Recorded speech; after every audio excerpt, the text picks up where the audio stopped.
할렐루야, 반갑습니다. 와, 이제 20분만 지나면 여러분 이제 2023년도와 이제 이별을 하고 2024년도가 갑진년이더라고요. 새해 갑진년이 되어집니다. 제가 한 해를 돌아보면서 정말 빨리 지나가는 거구나 이런 생각이 좀 들었어요. 제가 영광교회에 온 지 2년이 됐을까요? 안 됐을까요? 아직 안 됐어요. 2년이 아직 안 돼요. 그런데 한 10년처럼 느껴지지 않습니까? 제가 그 정도의 존재감이 있는 거예요. 하나님께서 1년 동안 금방 지나가게 하신 하나님의 은혜가 너무 크신 것 같고, 여러분들 너무 수고 많으셨어요. 각 전도회 임원들도 수고 많으셨고, 찬양대 우리 섬기신 분들도 수고 많으셨고, 특히 실버 찬양대 너무 감사하고, 찬양팀도 너무 감사하고, 또 방송실도 너무너무 감사해요. 여러분 안내하시는 분들도, 또 여러분 다 김장하는 모습 볼 때 제가 참 손 시려울 텐데 이런 마음들도 제가 한 해 동안 여러분들을 다 봤어요. 보고 너무너무 수고했고, 특히 주일학교 우리 교사분들 너무 고생했어요. 그래서 서로 격려하는 마음으로 박수로 좀 격려하는 좀 시간을 좀 갖도록 하겠습니다. 너무 수고하셨고요. 제가 대신해서 담임 목사로 여러분께 대신 감사합니다. 여러분 송구 영신 예배를 통하여서 우리의 부족했던 점, 또 여러분 한 해 동안 또 실수했던 것도 많잖아요. 또 실수했던 것들, 이 모든 것들을 다 묻어두고 새해에는 하나님의 즐거운 신앙생활이 더욱더 넘쳐나기를 주님의 이름으로 축복합니다. 그러한 은혜가 있기를 축복합니다. 여러분 이 땅을 살아갈 때 우리가 약속을 하거나 또 계약을 맺을 때에는 약속에는 시간 제한이 있어요. 몇 시까지 와라, 시간이 제한이 되어 있고, 계약을 맺을 때에는 그 기한이 있어요. 예컨대 전세를 계약한다. 보통 2년마다 계약을 하는 거 아니겠습니까? 그러면 2년이 지나면 다시 원래 주인에게 돌려줘야 합니다. 이 땅의 약속과 계약에는 다 기간이 있고 시간의 제한들이 다 있어요. 그래서 그 기간이 지나면은 주인에게 돌려줘야 하는 것이 이 땅의 법이에요. 만약에 돌려주지 않는다면 어떻게 될까요? 경찰이 와서 강제 집행을 하겠죠. 어떤 경우에는 연체료를 내거나 어떤 경우에는 벌금을 내야 되는 상황까지도 이 땅에서는 벌어진단 말이죠. 그런데 여러분 만약에 우리가 받은 구원이 이러한 것처럼 계약 기간처럼 기한이 있거나 시간이 한정되어 있다면 우리의 구원은 마냥 행복하지만을 않을 거예요. 왜냐하면 우리가 하나님의 나라의 천국에 갔는데 자 이제 때가 됐으니까 나가라 라고 한다면 저는 이거 상상할 때마다 너무 억울하고, 여러분 얼마나 침통하겠습니까? 하나님의 구원이 계약기간이 있다면 여러분 우리는 천국에 가서도 불안할 거예요. 언제 나갈지 모르는 그 불안한 것이 여러분 우리가 받은 구원이라면 그것은 구원이 아니란 말이죠. 그래서 여러분 중요해요. 우리가 받은 구원에는 두 가지 조건이 있어야 돼요. 첫 번째는 영원한 구원이어야 되고, 뿐만 아니라 우리의 삶도 영원한 생명이어야 해요. 그래서 구원에는 반드시 두 가지 조건을 우리에게 제시합니다. 너희가 받은 구원은 영원한 구원이고 영원한 생명으로 구원받았다라고 우리에게 성경은 증언하고 있다라는 사실이에요. 그래서 베드로전서 5장 10절 말씀을 같이 한번 읽어볼까요? 같이 읽겠습니다. 시작. 모든 은혜의 하나님 곧 그리스도 안에서 너희를 부르사 자기의 어떤 영광? 영원한 영광에 들어가게 하신 이가 우리가 이 땅에서 잠깐 고난을 당하지만 견고하게 하시고 영원하게 하실 하나님의 영광의 나라가 있다라고 사도 베드로가 우리에게 얘기해 주는 것이죠. 사랑하는 성도 여러분, 우리가 받은 영광과 구원은 영원한 하나님의 영광이고 영원한 하나님의 구원인 줄 믿으시기를 축복합니다. 그래서 우리가 이 땅에서 살아갈 때에도 언제 쫓겨날지 모르는 불안한 삶이 아니라 하나님 앞에 평강의 삶이 보장된 것이 우리가 받은 구원의 삶인 줄 믿으시길 축복합니다. 그래서 여러분 복음에는 두려움이 없어요. 걱정이 없어요. 이것을 여러분 명심하셔야 됩니다. 내가 만약에 예수를 믿고도 두려움이 있고 걱정이 있다면 뭔가 문제가 있어요. 하나님께서 우리에게 약속해 주신 구원과 복음은, 말씀은 거기 안에 두려움과 걱정과 염려가 없다라는 사실이에요. 여러분, 하나님의 말씀이 우리의 인생 가운데 영원한 생명의 구원이 보장된 그 샬롬을 누리시기를 주님의 이름으로 축복합니다. 그러면 왜 우리가 받은 구원이 왜 영원한가? 이게 중요하죠. 성경에는 그걸 설명합니다. 그것은 우리가 받은 구원이, 그 구원이 썩어질 씨로 된 것이 아니라 썩지 아니하는 영원한 씨로 하나님이 우리를 구원해 주셨기 때문이라고 성경은 얘기합니다. 한번 읽어볼까요? 우리가 읽었던 본문인데요, 베드로전서 1장 23절입니다. 같이 읽겠습니다. 시작. 너희가 거듭난 것은 썩어질 씨로 된 것이 아니요 썩지 아니할 씨로 된 것이니 살아있고 항상 있는 하나님의 말씀으로 되었느니라. 할렐루야. 여기서 말하고 있는 썩지 않는 씨가 뭐냐? 23절에 살아있고 항상 있는 하나님의 말씀으로 우리가 구원을 받았다라고 성경은 기록하고 있어요. 여러분, 질문 던져볼게요. 살아있고 항상 있는 하나님의 말씀이 누구입니까? 예수 그리스도예요. 여러분, 예수 그리스도가 살아있는 하나님의 말씀이에요. 그래서 사도 요한이 요한복음에서 뭐라고 얘기하느냐? 말씀이 육신이 되어 우리 가운데 나타나셨으니 그분이 누구냐? 독생자의 영광이다 라고 우리에게 증언하고 있는 겁니다. 죄송합니다. 목이 너무 걸쭉해졌죠. 기도를 많이 해서가 아니라 감기에 걸려서입니다. 독생자의 영광이 나타났다라고 우리에게 성경은 설명하고 있어요. 그러니까 여러분, 우리가 받은 구원의 계약서에 이 계약은 누구로 말미암아 역사되어졌느냐? 하나님의 영원하신 생명과 그 말씀으로 말미암아 받은 구원이다라고 성경은 이야기하고 있는 거예요. 그러니까 우리는 흔들리는 구원이 아니라 영원한 생명의 구원이 예수의 생명으로 사인된 그 계약을 우리가 받은 그 구원의 계약이다라고 성경은 얘기하죠. 24절과 25절도 같이 한번 읽어볼까요? 같이 읽겠습니다. 시작. 그러므로 모든 육체는 풀과 같고 모든 영광은 풀의 꽃과 같으니 풀은 마르고 꽃은 떨어지되 오직 주의 말씀은 세세토록 있도다 하셨으니 너에게 전한 복음이 곧 이 말씀이니라. 할렐루야. 이게 바로 우리가 받은 구원이에요. 그런데 또 중요한 게 하나 있어요.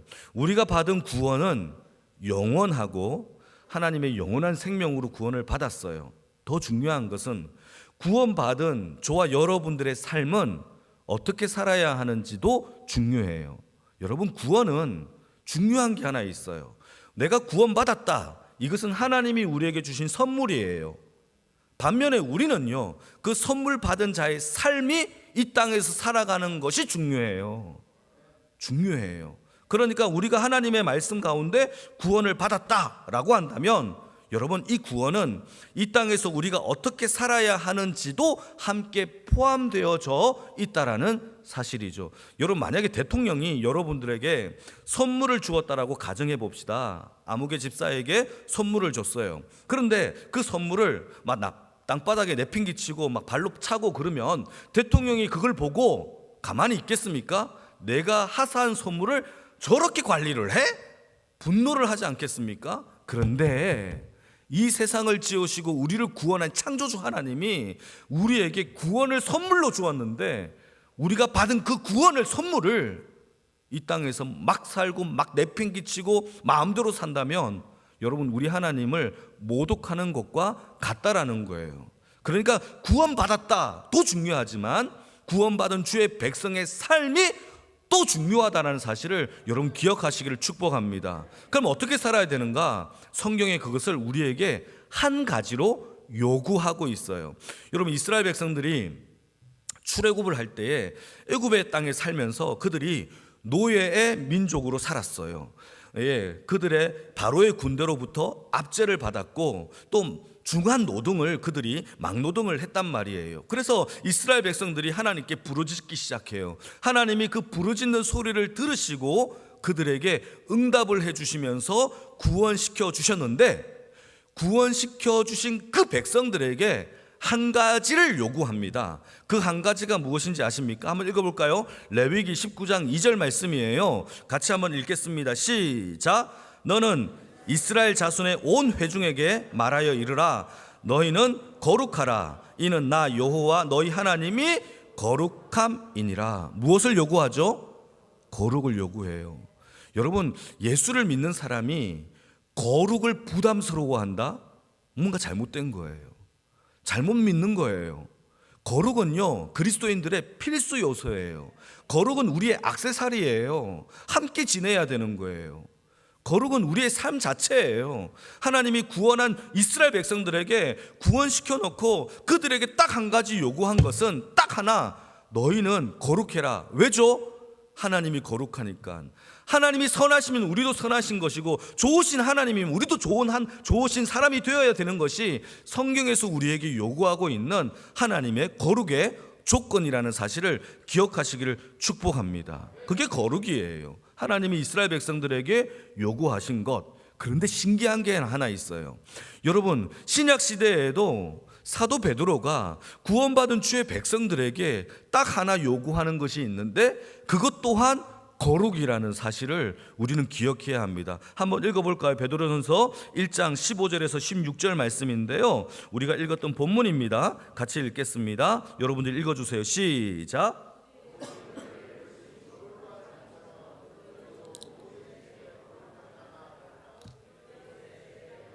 기록되었으되 내가 거룩하니 너희도 거룩할지어다 하셨느니라. 베드로가 신약을 살아가는 성도들에게 뭐라고 얘기하느냐? 너희들 구원받았어? 그렇다면 너희는 거룩한 행실을 취해라 라고 이 사도 베드로가 우리에게 얘기하고 있는 거예요. 그 이유가 뭐냐? 구약시대 때에도 이스라엘 백성들이 구원받고는 하나님이 기록하기를 너희는 거룩하라 라고 명령했기 때문이야. 예전이나 지금이나 구약이나 신약이냐, 하나님께서 우리에게 요구하고 계시는 삶의 동일한 요구는 무엇입니까? 거룩이라는 거예요. 여러분, 거룩은요, 그리스도인들의 삶의 필수 조건이에요. 부담스러워, 이게 안 돼요. 이게 그렇게 생각하면 안 돼요. 거룩은 우리가 취해야 될 하나님의 한 가지 요구 사항이라는 사실을 기억하기를 축복합니다. 세상은, 마귀는요, 이 거룩을 자꾸 없애려고 해요.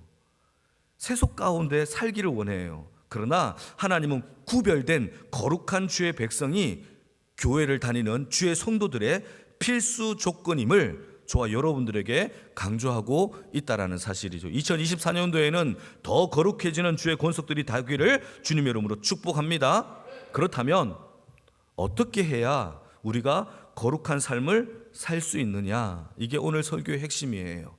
그게 오늘 본문 13절의 이야기인데요, 같이 한번 읽어볼까요? 13절입니다. 어떻게 해야 되는지 같이 읽겠습니다. 시작. 그러므로 너희 마음의 허리를 동이고 근신하여 예수 그리스도께서 나타나실 때에 너희에게 가져다 주실 은혜를 온전히 바랄지어다. 아멘. 여기서 말하고 있는 마음의 허리를 동이다라는, 이 동이다라는 단어는 허리를 졸라매다, 허리띠를 매다, 이런 뜻인데요, 근데 이 단어가 독특해요. 신약 성경에 베드로전서 여기밖에 안 나와요. 그래서 학자들이 이 단어를 어떻게 하면 해석할 수 있을까라고 해서 구약 시대의 성경을 막 찾아본 거예요. 구약 성경에 이 단어와 똑같은 단어, 비슷한 용례를 찾아봤더니 한 군데를 찾았어요. 그게 어디냐?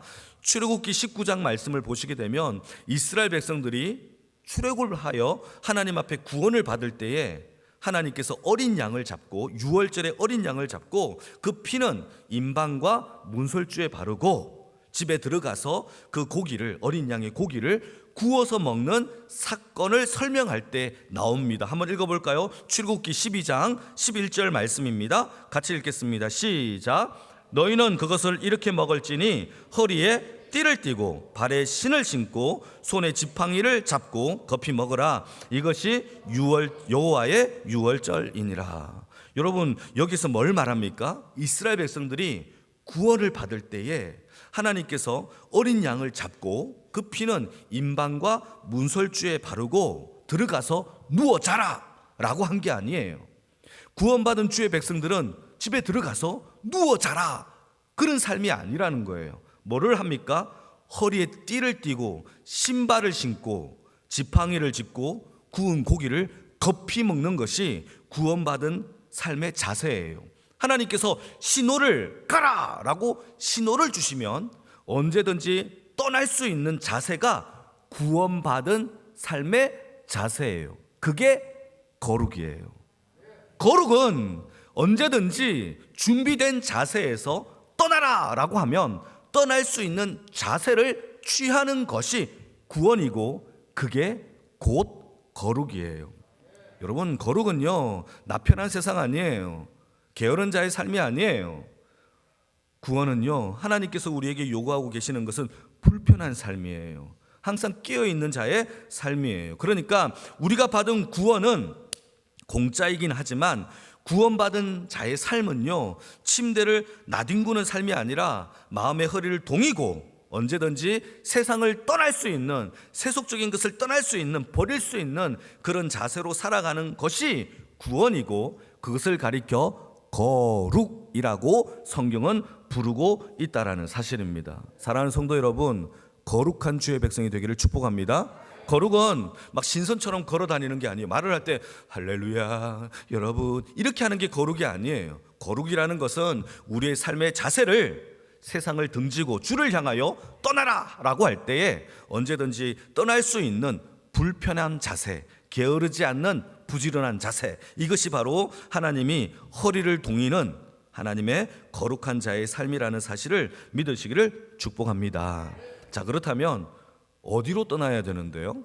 어디를 떠나야 되는데, 우리가 이 땅에서 항상 취하고 있는 거룩한 자세가 어디를 향하여 취할 자세로 살아가야 됩니까? 그게 바로 이 땅이 아니라 하나님의 본향인 하나님의 나라를 향하여 언제든지 떠날 수 있는 주의 백성이 되어주기를 축복합니다.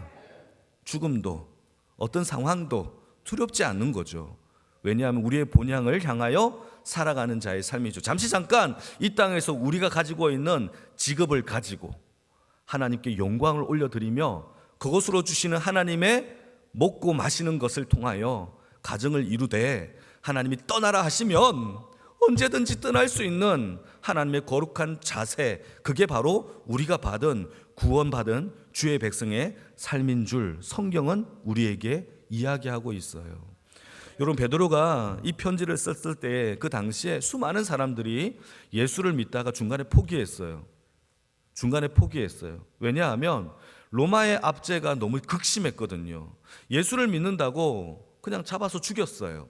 여러분, 그때는 로마의 황제를 숭배하는 사상이 펼쳐졌거든요. 그러니까 그 당시에 마이 로드라고 부를 수 있는 유일한 사람은 황제밖에 없었어요. 마이 로드가 무슨 뜻이냐? 나의 주인이시여, 나의 주여라고 외치는 거죠. 그런데 그리스도인들은요, 나의 주여, 나의 주님이라고 부를 수 있는 분이 오직 예수밖에 없었거든요. 그들을 가리켜서 그리스도인이라고 외쳤거든요. 그러니까 예수를 믿는 사람들이 예수를 향하여 나의 주님이시여라고 외친다면 로마의 황제를 숭배하는 그 사상 가운데 황제를 모독했기 때문에 언제든지 처형을 당할 수 있었기 때문에 그때 많은 사람들이 예수를 떠났어요. 죽음이 두려워서.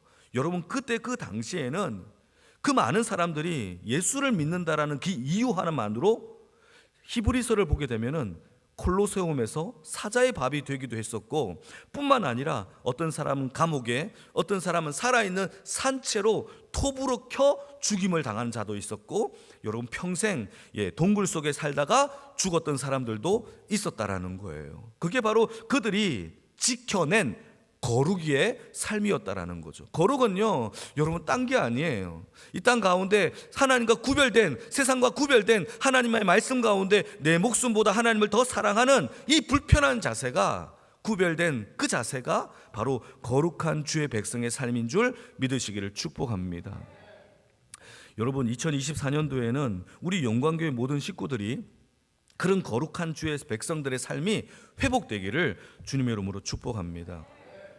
여러분, 저는 다윗을 묵상할 때마다 참 은혜를 받는 게 하나 있어요.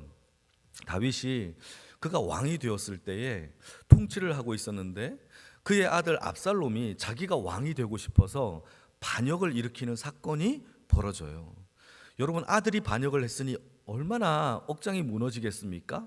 그런데 심지어 왕궁에서 도망치는 그 가운데 베냐민 지파 시므이라는 그런 종이 다윗을 쫓아오면서 뭐라고 얘기하느냐?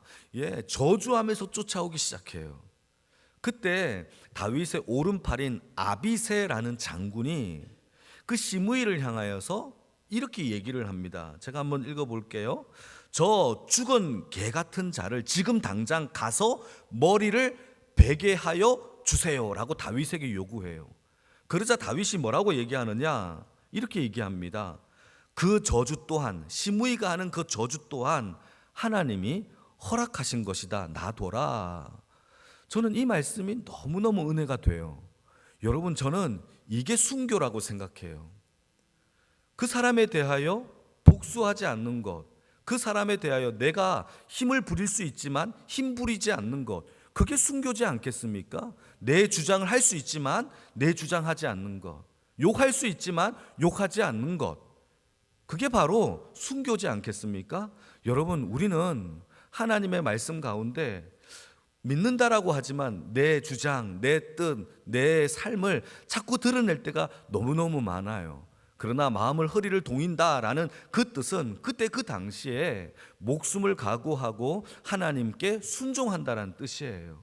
이 땅에는요, 우리를 죽일 수 있는 핍박하는 그런 거는 없죠. 다만 우리가 다윗을 묵상하면서 우리도 내 주장, 내 뜻, 내 생각을 하나님의 말씀 가운데 죽여내시는, 순교하시는 주의 백성이 다 되어지기를 주님의 이름으로 축복합니다.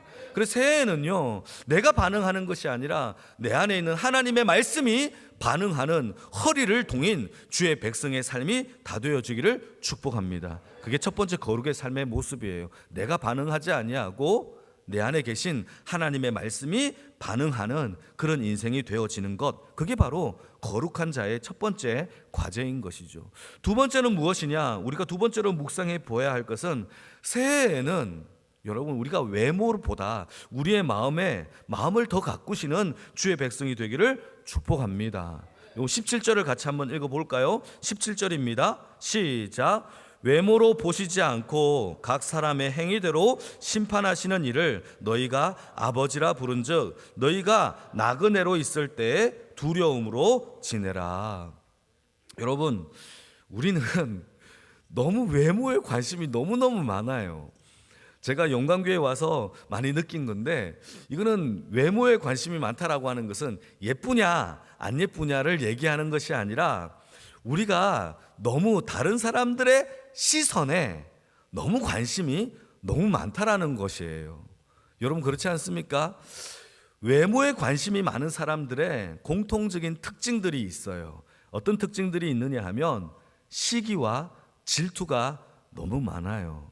그게 바로 외모에 치중된 사람들의 공통된 특징이에요.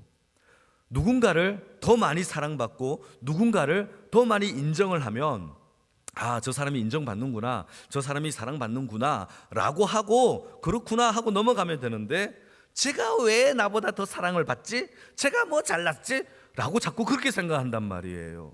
여러분, 그러지 마십시오. 더 사랑을 받으면, 아, 그렇구나, 아, 나도 사랑해 줄게 라고 넉넉한 주의 마음이 있기를 주님의 이름으로 축복합니다. 그게 여러분, 외모를 보지 않는 자의 삶이라는 거예요. 그래서 고린도전서 13장 말씀을 보시게 되면 사랑장에 사랑을 이렇게 설명합니다. 사랑은 오래 참고, 사랑은 온유하며, 사랑은 시기하지 않는다라는 거예요. 다른 사람들을 향하여 시기하지 않는 것, 이게 바로 하나님을 더 사랑하는 자의 삶의 모습이에요. 그런데 시기한다, 질투한다, 다른 사람들에 대한 외모에 더욱더 관심을 가진다 라고 하는 반응은 하나님을 더 사랑하기보다는 나를 더 사랑하는 그 외모에 관심 있는 자의 반응이라는 거예요. 여러분, 올해에는 우리의 외모가 아니라 내 마음의 중심에 더 큰 치중을 하시는 주의 백성들이 되어지기를 축복합니다. 저는 예전에 우리 명절날 온 가족들이 모여서 함께 가정예배를 드린 적이 있었어요. 우리 외삼촌의 집에서 모이자라고 해서 함께 예배를 드렸는데, 서울에 있는 방배동에 집이 있었는데, 여러분, 서울 방배동의 그 외곽에 보게 되면은 이게 좀 한적해요. 단독주택들이 많고 한적한 곳이었는데, 차를 파킹하고 골목에 들어가 집으로 들어가는데, 그 외삼촌 집 옆에 개들을 참 많이 키웠어요. 그 한적한 곳이니까 개들을 키웠는데 옆집에 어떤 조그만 강아지가 집으로 들어가는 저를 보고 놀래가지고, 강아지가 저를 보고 놀래가지고 저를 향하여 계속 왈왈왈왈 짖는 거예요. 제가 무서워했겠습니까? 쫄았겠습니까? 안 쫄았겠습니까? 저는 안 쫄았어요. 왜죠? 작은 강아지니까 아이고 조그만 강아지네 하고 제가 제 갈 길을 그냥 더 갔어요. 그러니까 제가 더욱더 앞으로 전진해 나가니까 그 작은 강아지가 더 놀래가지고 눈 흰자위를 막 보이면서 막 왈왈왈왈 하면서 더욱더 막 뒷걸음치면서 저에게 막 소리를 지르는 거예요. 그때 제가 깨달은 게 하나 있어요. 아, 약한 강아지들은 저렇게 시끄럽구나. 그걸 제가 깨달았어요. 약하니까 저렇게 시끄럽겠죠. 또 한 가지를 경험했는데, 제가 하루는 제가 전도사 시절에 제가 양육했던 제자 집을 놀러를 갔습니다. 남양주에 있는 큰 집이었는데, 그 아버지가 경찰서장이니까 집도 크고 뭐 골프장도 있고 앞들 뒤뜰 다 있어요. 이 큰 집을 관리하려니까 강아지 대형 견들을 막 키우기 시작했어요. 그때 셰퍼드랑 로트와일러를 키웠습니다. 여러분 로트와일러 보셨나요? 저는 직접 봤는데 태어나서 그 집에서 로트와일러라는 강아지를 처음 봤습니다. 강아지가 아니죠, 큰 개죠. 여러분 얼마나 멋있게 생겼는데요.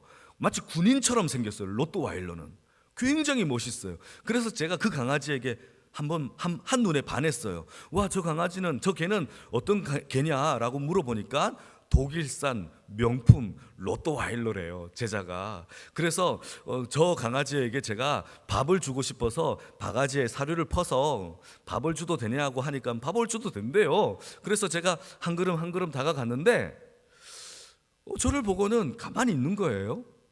쭉 한 걸음 더 가가 보니까 뭐 짖지도 않아요. 그냥 저를 보고 가만히 있는 거예요. 그래서 순한 개구나 싶어서 이 사료 그릇에다가 이 사료를 붓는 그 순간 로트와일러가 저를 물었어요. 엉덩이를 꽉 물었는데 양복 바지에 구멍이 났어요. 엉덩이 피가 났어요. 곧바로 응급실에 실려갔습니다. 여러분 웃지만 그때 저는 심각했습니다. 와, 이러다 죽겠구나라는 생각이 들었는데, 여러분 제가 치료를 받고 주사도 맞고 약도 먹었어요. 여러분 그때 제가 깨달은 게 하나 있어요. 강한 개는 가만히 있어도 무서운 개구나라는 사실을 깨달았어요. 사랑하는 성도분, 제가 왜 이런 얘기를 하느냐 하면, 여러분 약한 사람일수록 소리를 질러요. 약한 사람일수록 그렇게 난리법석을 떨어요. 막 소문을 내고 막 시기 질투를 하고 난리법석을 뜨는 것이 왜 그런지 아십니까? 약해서 그래요. 마음이, 중심이 약해서 그래요. 사랑하는 성도 여러분, 강한 사람은요 옆에서 아무리 소리를 저질러도요 자기 길 가요. 묵묵히 한 걸음 한 걸음 가만히 있다가 오면 확 물어버리는 것이지, 여러분 소리 지르고 난리법석 뜨는 것은 약하기 때문이라는 겁니다. 사랑하는 성도 여러분, 외모에 치중하지 않고 올해는 우리의 마음이 더 강하여지고 마음이 더욱더 하나님이 보시기에 더 좋은 주의 백성이 되기를 주님의 이름으로 축복합니다. 그게 바로 우리가 두 번째 취해야 될 외모가 아니라 우리 중심이 더 강한 하나님의 백성의 삶이 되어지는 방법이죠. 강한 사람은 소리 안 질러도 그냥 가만히 있어도 강해요. 이거 아십니까? 아무 말 하지 않아도 못 건드려요. 그게 바로 마음이 강한 주의 백성의 모습이죠. 하나님은 우리의 간판을 보는 게 아니에요. 우리의 스펙을 보는 게 아니에요. 하나님은 우리의 마음의 중심을 보시는 줄 믿습니다. 그래서 우리가 더욱더 치중하고 노력해야 될 것은 외모를 가꾸는 인생이 아니라 우리의 마음의 중심이 더욱더 강력해지는 주의 백성이 되어지기를 축복합니다. 자, 그렇다면 마지막 질문입니다. 우리의 마음의 중심이 거룩해지고 강해지려면 그 방법이 무엇일까요? 저거예요. 기도예요, 기도. 하나님께 기도하는 인생이 되기를 축복합니다. 여러분 기도하는 사람은요 내일 지구가 망해도 두렵지 않아요. 기도하는 사람은요 아무리 소문이 나도 두렵지 않아요. 기도하는 사람은 누군가가 나를 막 대놓고 욕해도 두렵지 않아요. 이 경험이 있기를 주님의 이름으로 축복합니다. 사도행전 6장에 보게 되면 스데반 집사님이 나와요. 그 집사님이 유대인들을 향하여 자기 동족을 향하여 하나님의 말씀을 복음을 전파합니다. 그때 많은 유대인들이 자신들이 죽인 그 그리스도가 하나님의 아들인다라는 사실을 깨닫고는 마음에 찔려 회개했을까요? 아니에요. 돌을 들어서 스데반 집사를 오히려 쳐 죽였어요. 그때 스데반 집사님이 자기를 죽이는 유대인들을 향하여 죽으면서도 기도합니다. 뭐라고 기도했는지 제가 읽어볼게요. 주여, 이 죄를 저들에게 돌리지 마시옵소서 하고 돌아가셨어요. 여러분, 이때 스데반 집사님의 얼굴 표정이 어땠을까요? 사도행전 6장에서 그걸 설명합니다. 어떻게 설명하느냐, 제가 한번 읽어볼게요. 공회 중에 있는 사람들이 다 스데반 집사를 주목하여 보니 그 얼굴이 천사의 얼굴과 같았더라. 어떤 얼굴이요? 화가 나가지고 날 왜 죽여? 이런 표정이 아니에요. 천사의 얼굴로 죽었던 것이 스데반 집사님의 삶의 모습이었어요. 여러분, 기도하는 인생은 죽음 가운데서도 천사의 얼굴이 될 줄로 믿으시길 축복합니다. 그게 외모가 아니라 우리의 중심이 강해지는 바로 거룩한 두 번째 방법이라는 사실이죠. 여러분, 저는 기도하지 않는 사람들은 두렵지 않아요. 그런데 기도하는 사람은 무서워요. 그래서 이 세상 가운데서 가장 강력한 사람은 격투기 선수가 아니에요. 기도하는 사람인 줄 믿으시길 축복합니다. 마지막 때를 살아가는 우리에게 가장 필요한 영광의 소금과 빛의 사람이 되기 위해서는 무엇을 하나님이 요구하고 계시느냐?